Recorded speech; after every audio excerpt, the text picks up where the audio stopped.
जर तुम्ही असं करणार नाही, राजनीतीची घृणा करसाल, वोटिंग करायला जसाल नाही, तर मुसलमानांची 95% वोटिंग होते आणि तुमची 55% होते. मुसलमान धार्जिने राजा बसतील आणि तुमचे हे सगळे मंदिरं फोडून टाकतील जितकेही आहे, आणि याचं पाप तुमच्या माथी बसणार. कारण की तुम्ही येऊन जाऊन पेट्रोलचे भाव, डाळ कांद्याच्या भावात अटकलेले असता, आणि ते लोक तर फक्त इस्लाम खत्रे में आहे म्हणून फक्त इस्लामसाठी वोटिंग करतात.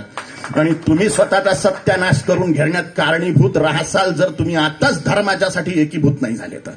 सडका भाषावाद, जातीयवाद, संघटनवाद सोडून द्या.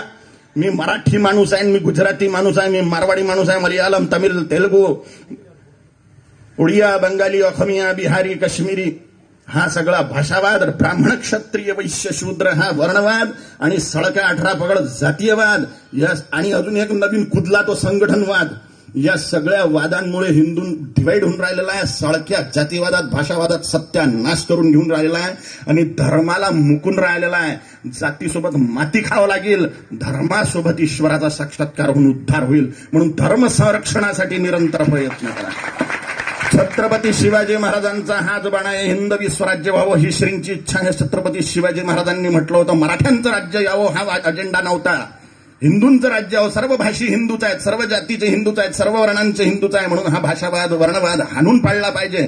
तरच तुमच्या मंदिरांचं, तुमच्या आई बहिणींचं संरक्षण होईल आणि तुमच्या इतक्या दैवी मोक्ष मार्गाचं संरक्षण होईल. नाही तर परमनंटली मोक्ष मार्ग बंद होऊन जाईल. हिंदू धर्म संस्कृती नष्ट झाली तर ख्रिश्चॅनिटीने, इस्लाम मधून ईश्वराचा साक्षात्कार होणं असंभव आहे.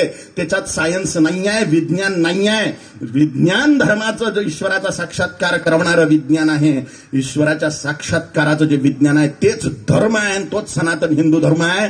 म्हणून कसून कंबर कसून हिंदू धर्म संस्कृती संरक्षणासाठी प्रयत्न करा, अशी मी तुम्हाला हात जोडून विनंती करतो. नाही तर सत्यानाश होण्यासाठी तयार राहा. स्वतःच्या आई बहिणीचे सामूहिक बलात्कार करून घ्यायसाठी तयार राहा. तुमच्या डोळ्यासमोर होतीये.